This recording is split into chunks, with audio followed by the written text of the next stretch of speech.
Bueno, gracias al Señor porque el Señor siempre está presente.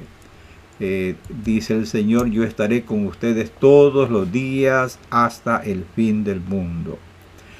Bueno, hoy quiero hablar, más bien leer la palabra de Dios y tener alguna meditación. Vamos a usar 1 Corintios 1, 10 al 13.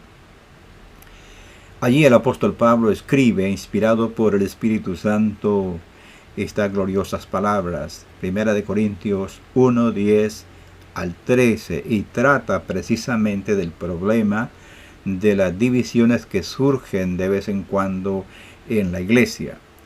Dice así el texto escritural. Lo leo siempre en el nombre del Padre, del Hijo y del Espíritu Santo.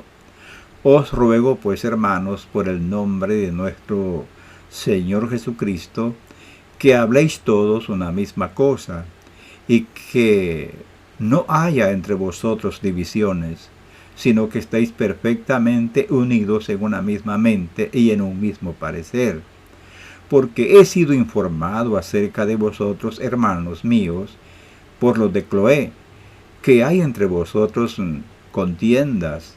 Quiero decir que cada uno de vosotros dice, yo soy de Pablo, y yo de Apolos, y yo de Cefas, y yo de Cristo. ¿Acaso está dividido Cristo? ¿Fue crucificado Pablo por vosotros? ¿O fuisteis bautizados en el nombre de Pablo? Palabras muy conmovedoras, dichas por un pastor con todo su corazón para la grey que está pasando dificultades en ese momento. La iglesia, todos sabemos, los que estudiamos las escrituras, los predicadores, los maestros de escuela dominical o los miembros que estudian la palabra de Dios en serio, sabemos que la iglesia de Corinto era una iglesia que tenía un mover grande del Espíritu Santo y era rica en dones del poder, de la presencia del Espíritu Santo. Pero también vemos que había muchos creyentes carnales, como lo llama el mismo Pablo, el apóstol. Esto había generado problemas de división en la congregación, esa situación humana. En este relato bíblico nosotros podemos aprender varias lecciones en cuanto al tema de la división. Debo aclarar, hermanos, que algunas verdades aquí mencionadas en esta exposición pueden incomodar a algunas personas, pero nuestra intención no es hacer daño, sino contribuir a sanar y despertar conciencias. Esa es nuestra intención. Antes de continuar en nuestra exposición o nuestra meditación, quiero mencionarles algunas referencias bíblicas dichas por el apóstol Pablo y también por el apóstol Judas. Primero vamos a ver 1 Corintios 12:20. Pues me temo que cuando llegue no os halle tales como quiero, y yo sea hallado de vosotros cual no queréis, que haya entre vosotros, interesante esto, que haya entre vosotros contiendas, envidias, iras, divisiones, maledicencias, murmuraciones, soberbias, desórdenes. También a Tito le dice Pablo, al hombre que cause divisiones, después de una y otra amonestación, deséchalo. Judas, que la verdad es que el nombre es Jacobo, pero se traduce el título, el nombre, por Judas. Dice Judas 1:19, estos son los que causan divisiones, los sensuales que no tienen el espíritu. Recuerde, aquí, como siempre, yo no estoy inventando nada, estoy leyendo la Escritura. Y la verdad es que a veces, aunque se cite la Escritura, puede citarse con malas intenciones o con un espíritu malo incluso. Pero oramos al Señor para que al leer estas palabras no sea con la intención de herir a una persona o a un grupo de personas, sino simplemente leer la Escritura, la voluntad revelada de Dios. Y ahí va de cada persona cómo escucha, ¿verdad? Bueno, ahora vamos a ver algunas lecciones que son claras, son evidentes en estos pasajes bíblicos. En primer lugar, el Señor nos amonesta que no haya espíritu de discordia en la iglesia, porque esto causa divisiones que no son edificantes para los creyentes y deshonran al Evangelio. Una de las cosas que los cristianos, principalmente los predicadores, debemos de tener cuidado es cuidar nuestra moral, cuidar nuestro testimonio. ¿Por qué? Porque esto puede causar problemas en las personas que no conocen al Señor, o aún aquellos que son tiernos en la fe, o los hermanos maduros en la fe pueden ser perturbados por nuestra mala conducta. Por eso dice esta primera lección importante, que el Señor nos amonesta que no haya espíritu de discordia en la iglesia, porque esto causa divisiones que no son edificantes para los creyentes y deshonran al Evangelio. En segundo lugar, de esta porción nosotros podemos deducir que las discordias entre hermanos tienen su causa en ambiciones carnales, y esto no me lo estoy inventando. El mismo el apóstol Pablo llamó a muchos de los creyentes en Corinto carnales. No les estaba diciendo impíos, o bueno, puede darse el caso, pero él está diciendo creyentes carnales, y por esas razones vinieron esos problemas y otros más. Entre ellos pueden estar, se menciona Pablo mismo, celos, envidia, ambiciones de poder, incluso pueden haber hasta inmoralidades no reveladas.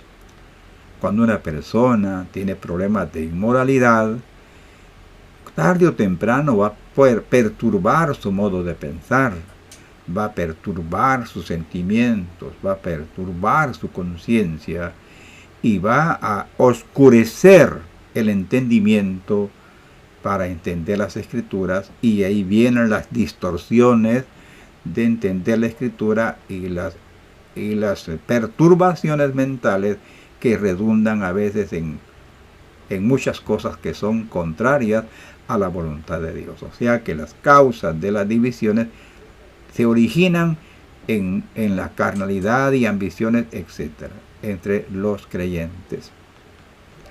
Otra lección en este relato que puedo ver es que la gente malintencionada o enferma a veces pregunta o cuestiona sobre temas insignificantes, pero esconde los problemas mayores. O sea, revela tal vez las faltas de otros, las revela o las hace públicas o las maximiza, tratando de esconder su verdadero problema. Usted dirá, bueno, ¿y por qué dice eso? Bueno, es simple. Al ahondar en las palabras de Pablo, vemos que los corintios habían preguntado a Pablo sobre muchos temas, por ejemplo, comidas, casamientos y otros más, pero no mencionan el problema que estaba dañando profundamente a la iglesia. Esto es el problema de la división. Decimos esto porque Pablo da a entender que esta información la había obtenido por otra fuente y no por la carta que ellos habían enviado al pastor Pablo. Esto siempre sucede en los grupos sociales, incluyendo la iglesia, hasta nuestros tiempos. Pastores hay, por ejemplo, que proyectan sus desajustes mentales y morales, maximizando los pecados de otros para esconder los grandes males que ellos esconden o tratan de esconder dentro de sus vidas. Esos males los usa Satanás para sembrar discordia y causar división en la iglesia. Hay una Biblia que yo considero que es una de las Biblias del diablo, porque el diablo tiene muchas Biblias. Nosotros solo tenemos una, que es la Biblia inspirada por el Espíritu Santo. Pero el diablo tiene varias Biblias. Y en una de esas Biblias el diablo dice, divide y vencerás. Este es un versículo bíblico, por decirlo de esta manera, yo lo llamo así, de uno de los libros de Maquiavelo. ¿Ve? Y a veces las personas que están con sus problemas de morales, espirituales, obedecen fielmente este principio, que es un principio del diablo, y se olvidan de la Santa Biblia, que dice que somos llamados a luchar por la unidad de la iglesia. Otra lección que yo veo aquí es que en este escrito sagrado nos revela también que cuando nosotros seguimos a un hombre, por muy sabio o santo que sea, estamos revelando nuestra carnalidad y ceguera espiritual. Bueno, en la iglesia de Corinto menciona Pablo, en el texto que leímos, que había 4 partidos. Uno, los que seguían a Pablo. ¿Por qué los seguían a Pablo? Tal vez porque el apóstol Pablo era el fundador de la iglesia y a través de él habían oído el evangelio. El otro partido eran los que seguían a Apolos. El hermano Apolos es posible que tenía muchos seguidores porque era un varón con un conocimiento profundo de las Santas Escrituras y era elocuente en la exposición de ellas. El tercer grupo eran los que seguían a Pedro. A Pedro es posible que muchos que lo seguían alegaban que Pedro era el líder escogido por el propio Jesucristo y que ellos tal vez se creían más importantes y esto generaba un problema de división. Pero había un cuarto grupo, es el que decía nosotros somos de Cristo. ¿Cuál de los 4 estaba en lo correcto? Alguno dirá, bueno, los que estaban en lo correcto eran aquellos que decían que ellos eran seguidores de Cristo. Ah, ¿estás seguro? Pues yo no estoy tan seguro. ¿Por qué? ¿Por qué razones? Porque es posible que alguien diga que lo que hace es por amor a Cristo o a su iglesia, pero detrás de ello esconde motivos personales. Otra razón, puede ser que esté defendiendo su posición o creencia con medios que no son por el amor de Dios. No son guiados por el amor de Dios. Pablo corrige y nos da a entender que si uno profesa que es seguidor de Cristo, pero no se rige por la ley del amor que Cristo nos ha enseñado, también está equivocado. ¿Por qué razón? Porque Cristo, dice Pablo, no está dividido. Un erudito bíblico comentando, hablando de este texto, dice lo siguiente: la unidad de su cuerpo no ha de ser cortado en pedazos, como si el todo no fuese de una sola cabeza. Muy bien. Ahora viene otro quinto pensamiento que lo veo en estos pasajes bíblicos.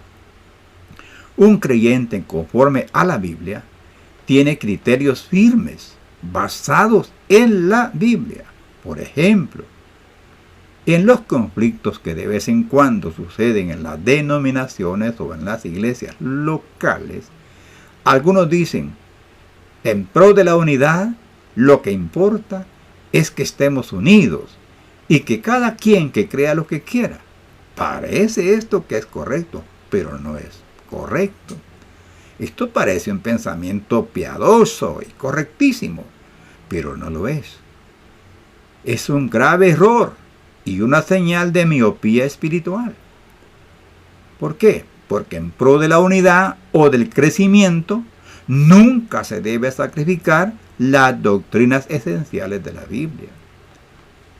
Estamos viviendo en los tiempos muy peligrosos que habló el apóstol Pablo proféticamente. Hoy son tiempos terribles donde hay mucha estupidez espiritual.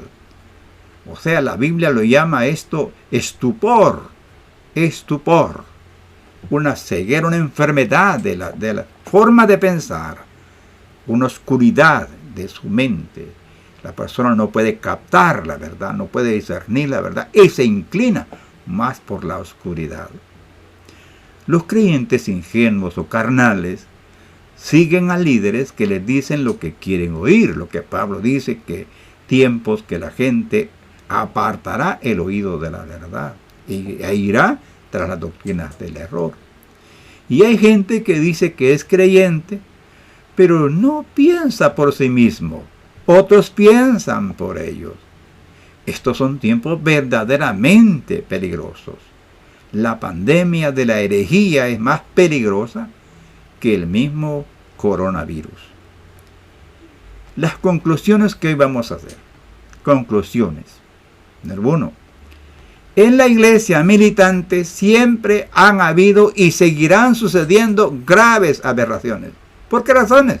Primero, simplemente porque la iglesia militante todavía se compone de seres humanos imperfectos y sujetos a las malas inclinaciones que llevamos todavía con nosotros.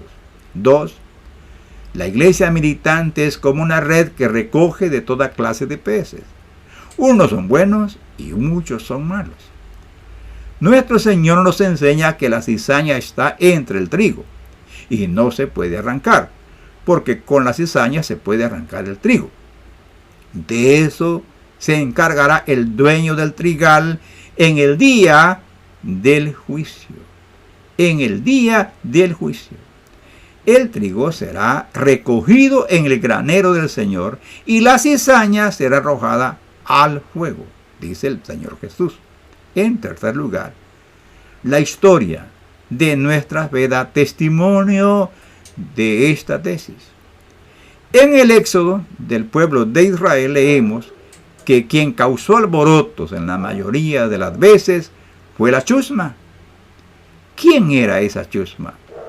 Eran los que aprovecharon el decreto del faraón para la liberación del pueblo de Israel. Es decir, no eran del pueblo de Israel, pero aprovecharon la oportunidad de liberación.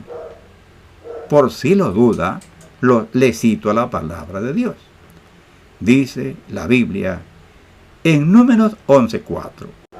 La chusma que se había mezclado al pueblo se dejó llevar de su apetito. También los israelitas volvieron a sus llantos diciendo: ¿quién nos dará carne para comer? Números 11:4, Biblia de Jerusalén. 4. Sucede lo mismo en todas las épocas. En todas las épocas. Siempre han entrado en la iglesia personas que no son convertidas. Han entrado a la iglesia con intereses personales, como conseguir dinero, fama, poder o hasta lujurias carnales, etc. Para esto hay pruebas abundantes. Nuestro Señor nos enseña que la iglesia profesante, es decir, la iglesia militante, tendría un crecimiento anormal. Comenzaría como una hortaliza, pero se convertiría en una planta tan grande que vendrían las aves y harían nidos en sus ramas. Cuando no habían suficientes ramas, las aves no se acercaban. Pero cuando creció y extendió sus ramas, entonces vinieron las aves para hacer sus nidos. El que escucha, que entienda. El apóstol Pablo advierte sin tapujos a los pastores de Éfeso. Por tanto, mirad por vosotros y por todo el rebaño en que el Espíritu Santo os ha puesto por obispos, para apacentar la iglesia del Señor, la cual él ganó por su propia sangre. Porque yo sé que después de mi partida entrarán en medio de vosotros lobos rapaces, que no perdonarán al rebaño. Y de vosotros mismos se levantarán hombres que hablen cosas perversas para arrastrar tras sí a los discípulos. Hechos 20, 28 al 30. La Biblia lo revela con mucha claridad. Y número 5. El mensaje profético de los acontecimientos actuales, ¿cuál es? El mundo entero está en tremenda tensión en todos los ámbitos. En lo político, en lo económico, en lo religioso, etc. El Medio Oriente, por ejemplo, está que arde. Estamos al borde, dicen los entendidos, de una guerra de alcance global. El reino del hombre de pecado se está gestando tras bastidores. El traslado de la iglesia puede ser en cualquier momento. Dios tenga misericordia de nosotros. Y para terminar, ¿qué debe hacer el creyente verdadero ante esta triste realidad? Primero, debe estar consciente que se mueve en un mundo peligroso. 2.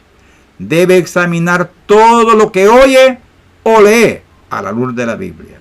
3. Debe mantener sus ojos puestos en Jesús y las cosas del cielo. 4. Debe saber que la iglesia auténtica de Jesús no la destruye nada ni nadie. 5.